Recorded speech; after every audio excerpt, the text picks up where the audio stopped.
नमस्कार, मैं हूं हेमेंद्र शर्मा और आप देख रहे हैं एमपी राउंड अप। बुधवार को मध्य प्रदेश के पूर्व मुख्यमंत्री दिग्विजय सिंह ने भोपाल में एक प्रेस कॉन्फ्रेंस करके डेमोन्स्ट्रेट किया कि ईवीएम मशीन्स को कैसे हैक किया जा सकता है। जिस ईवीएम को हैक करके दिखाया गया उसका निर्माण आईआईटी दिल्ली के एल्यूमिनाई राजन मेहता ने किया है। दिग्विजय सिंह ने आरोप लगाया कि चुनाव आयोग निष्पक्ष नहीं है और भारतीय जनता पार्टी के दबाव में काम कर रहा है। और दिग्विजय सिंह ने यह भी कहा कि भारतीय जनता पार्टी चुनावों से पहले माहौल बनाने का काम करती है और जो वोट मिलते हैं वो जनता के वोट नहीं बल्कि मशीनों के वोट होते हैं। ऐसा ही कुछ 2014 में हुआ, 2019 में भी ऐसा ही हुआ और उन्होंने कहा कि अब 2024 में भी ऐसा ही होने वाला है। दिग्विजय सिंह ने यह भी आरोप लगाया कि हाल ही में मध्य प्रदेश में जो चुनाव हुए उसमें भारतीय जनता पार्टी ने 120 से लेकर 130 सीटों के बीच गड़बड़ी की। जब दिग्विजय सिंह से यह पूछा गया कि यदि सब कुछ ही गलत हो रहा है और कहीं कोई सुनवाई नहीं हो रही है तो कांग्रेस और इंडिया गठबंधन के जो बाकी दल हैं वो मशीनों से होने वाले चुनाव में हिस्सा क्यों ले रहे हैं, तो उसके जवाब में उन्होंने कहा कि इसका फैसला दिग्विजय सिंह नहीं बल्कि इंडिया गठबंधन के घटक दल ही करेंगे। और एक सवाल यह भी है कि यदि मशीनों से जो चुनाव हो रहे हैं उसमें सब कुछ गलत हो रहा है तो कांग्रेस और इंडिया गठबंधन के जो शासित राज्य हैं वहां पर जो लोकल बॉडीज के चुनाव हैं वो आखिरकार क्यों मशीनों से कराए जा रहे हैं। और आज इस विषय पर बात करने के लिए हमारे साथ मौजूद हैं सीनियर जर्नलिस्ट मिस्टर विनय द्विवेदी। विनय जी, आपका बहुत बहुत स्वागत है। सबसे पहला सवाल तो यही कि जो दिग्विजय सिंह ने, आप भी आज उस प्रेस कॉन्फ्रेंस में थे, जो डेमोन्स्ट्रेशन वहां पे दिया, आईआईटी दिल्ली के पास आउट हैं राजन मेहता, उन्होंने कहा कि उन्होंने इस मशीन को, ईवीएम को तैयार किया है और जिस तरीके से डेमोन्स्ट्रेशन उन्होंने दिया कि वोट किसी को डाला जाता है, अल्टीमेटली डरता किसी को है। 2-3 बार उन्होंने ये सब कुछ करके दिखाया, लेकिन साथ ही साथ एक क्वालिफायर उसमें उन्होंने ये कहा कि हम नहीं कह रहे हैं कि ऐसा जो ईवीएम्स भारत के चुनाव में इस्तेमाल हो रही हैं उसमें हो रहा है, लेकिन ऐसा हो सकता है। तो क्या आपको लगता है कि जो ये चुनाव हमारा central election commission of India जो करा रहा है उसमें गड़बड़ी की संभावना है जिस तरीके से ये डेमोन्स्ट्रेशन आज हुआ है? देखिए, इस तरह के वीडियो मैंने पहले भी देखे थे, यूट्यूब पे हैं। बड़ी बात यह है कि जो आपका सवाल है कि क्या ऐसा हो सकता है। देखिए, दुनिया में किसी भी देश में चुनाव जो है वो पूरी लोकतांत्रिक प्रक्रिया है, देश के लोकतंत्र को आगे बढ़ाने के लिए, ताकतवर बनाने के लिए होती है, जिसमें एक सरकार चुनती है। अगर कोई एक व्यक्ति भी उस प्रक्रिया का, अगर उस सिस्टम पे जिसके जरिए जो है सरकार चुनी जा रही है, चुनाव हो रहे हैं, उस पे अगर उसको अविश्वास है, उसको शंका है, तो जो है हमारे देश के सिस्टम की ये जिम्मेदारी है कि उस के भरोसे को कायम करने के लिए कोशिश करना चाहिए।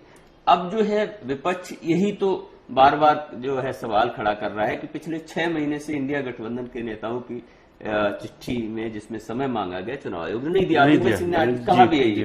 तो जब तक जो है अविश्वास कोई प्रकट कर रहा है तो उसको जो है विश्वास, उसके भरोसे को कायम करने के लिए जो है सिस्टम को काम करना चाहिए। अब अविश्वास तो, जब जैसे दिग्विजय सिंह खुद आज कह रहे थे कि 2003 में ये ईवीएम्स पहली दफा लाई, उस समय कांग्रेस की सरकार थी, और अविश्वास तो उस समय लाल कृष्ण आडवाणी और नरसिम्हन जो सांसद हैं राज्य से, उन्होंने किताब तक लिखी, दिग्विजय सिंह ने जिक्र किया, अविश्वास तो उन्होंने भी किया था। तो कहीं ऐसा तो नहीं है जो चुनाव हारता है वो ईवीएम पे ठीकरा फोड़ देता है और जो जीतता है वो मानने को तैयार नहीं है कि ये इससे हैकिंग की जा सकती है? देखिए, जब तक हम जो है कोई चीज इसको इस तरीके से कह सकते हैं कि जब तक हमें कोई चीज अच्छी लग रही है, हमें पच रही है, हमें कंफर्ट हो रही है, तब तक हम उसका इस्तेमाल कर रहे हैं। जब हमको नहीं पच रही है तो वो जो है नुकसानदेह। लेकिन यहाँ एक अलग बात है, ये लोकतंत्र का, ये पूरे देश का मामला है। सवाल ये है कि यहाँ बीजेपी और कांग्रेस के नजरिए से नहीं देखना चाहिए। मैं ये कह रहा हूं आज बीजेपी की जगह कांग्रेस हो सकती है तो बीजेपी कल सवाल उठाएगी। बड़ा सवाल ये है कि अगर ये वीवीपैट का सिस्टम किसी भी तरह से टेम्पर हो सकता है, किसी भी तरीके से, जिसकी पूरी संभावना है, मैं उसको टेक्निकल पार्ट पे भी बात कर सकता हूं क्योंकि मैंने उस पर काफी रिसर्च किया।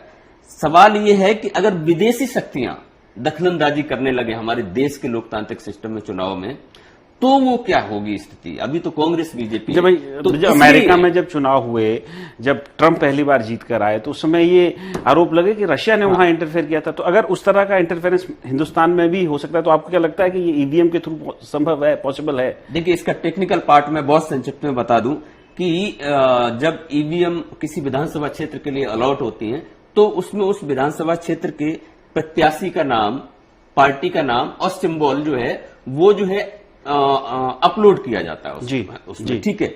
अब जो टेक्निकल लोग समझते हैं वो ये समझते हैं कि कोई एक इमेज के साथ एक्सपर्ट आदमी जो है मालवेयर भेज सकता है, और मालवेयर को जिस तरीके से प्रोग्राम किया गया उस तरीके से वो जाके काम कर जो सकता आज है। जो डेमोन्स्ट्रेशन दिया गया उसमें भी यही बताया गया कि जिस समय ये अपलोड सिंबल हो रहा है, क्योंकि उस समय इंटरनेट और मशीन का एक्सेस जो है रिटर्निंग ऑफिसर से ये टेक्निकल एक्सपर्ट्स लेते हैं, उस समय कुछ घंटों के लिए इन मशीनों को मतलब इस तरह से प्रोग्राम किया जा सकता है कि एक ही दल को या एक ही जिसको वो चाहे वो वोट भले ही किसी को भी डल रहा हो, लेकिन काउंट उन्हीं के उसमें होगा।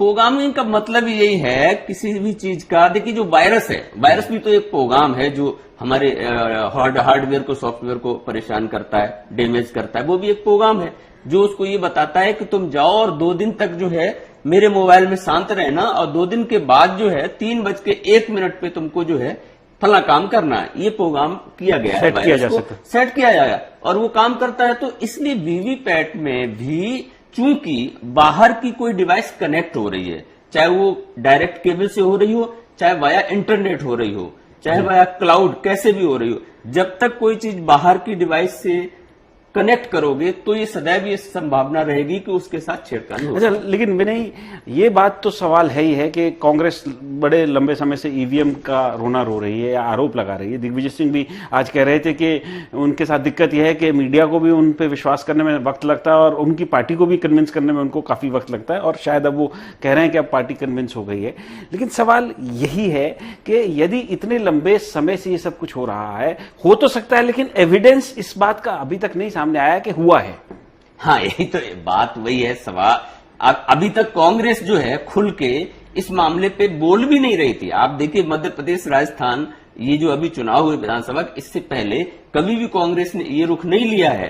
कुछ पार्टियां अलग अलग लेती रही अलग अलग क्षेत्रों में, लेकिन कांग्रेस का रुख जो है इन चुनाव परिणामों के बाद ये आया है कि वो कह रही कि या तो वीवीपैट की स्लिप हमारे हाथ, वोटर के हाथ में दो, और या फिर जो है बैलेट पेपर लेके आओ। तो सवाल ये है कि जो विपक्षी दल है वो भी उस तरीके से उसको जो है लेके गंभीरता से सामने नहीं खड़ा था।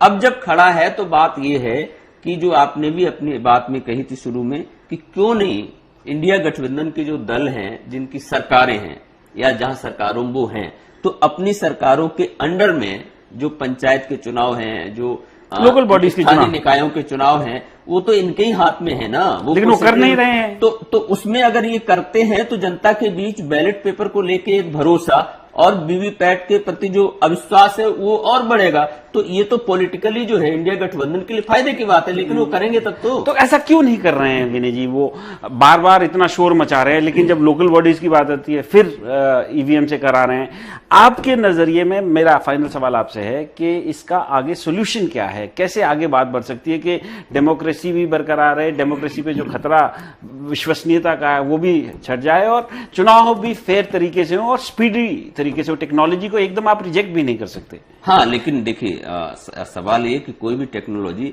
हमारे देश के लोकतांत्रिक सिस्टम से बड़ी नहीं हो सकती। कोई भी चीज नहीं हो सकती। चुनाव इसलिए कराए जाते हैं ताकि देश में लोकतंत्र बना रहे और ताकतवर हो और आगे देश जाए, इसलिए चुनाव हो रहे, नहीं तो एक ही सरकार बनी रहे। बहुत सारे देशों में, दुनिया भर के कितने देशों ने जो है ईवीएम को चुनाव कराने के बाद खत्म 5 देशों में सिर्फ हो रहा है। केवल 5 देशों में। इससे पहले बहुत सारे देश जहां ईवीएम आई है, हमसे पहले आई है, और उन्होंने ईवीएम को बंद किया।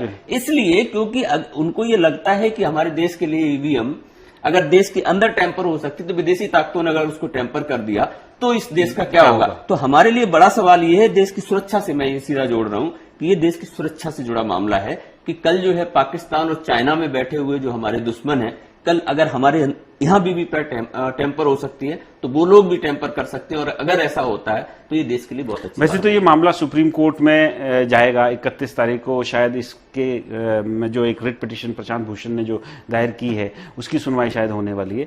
लेकिन बतौर जर्नलिस्ट मैं आपसे ये फिर पूछना चाहता हूं कि इसको विश्वसनीयता कायम रखने के लिए चुनाव आयोग को हिंदुस्तान में क्या करना चाहिए, ये मेरा फाइनल सवाल। देखिए, चुनाव आयोग से अगर विपक्षी दल निराश हैं तो चुनाव आयोग को पहले तो ये बात है कि विपक्षी दलों का भरोसा जीतना चाहिए, क्योंकि उनके लिए सबसे इंपॉर्टेंट चीज ये है कि जो हमारा पॉलिटिकल सिस्टम है और पार्ट है वो चुनाव का, तो वो जो है भरोसा कैसे कायम हो, ये चुनाव आयोग का काम है। अगर चुनाव आयोग इसमें असफल होता है तो हमारे देश की जुडिशरी जो है वही फिर उसके बाद अंतिम विकल्प है। जुडिशरी को अभी जैसे मांग भी की गई है शायद कि वो सिंगल बेंच के बजाय जो है वो कॉन्स्टिट्यूशनल बेंच में उसकी सुनवाई हो, तो सुप्रीम कोर्ट को उस पर जो है सुनवाई करके और देश की जनता को, क्योंकि ये जो है कल बहुत बड़ा मुद्दा बनेगा, विपक्ष जनता के बीच इसे लेके जाएगा तो और ज्यादा विराट इसका स्वरूप होगा, तो सुप्रीम कोर्ट को इस मामले में कोई ऐसा रास्ता निकालना चाहिए ताकि लोगों का भरोसा हमारी चुनावी प्रणाली में बढ़े।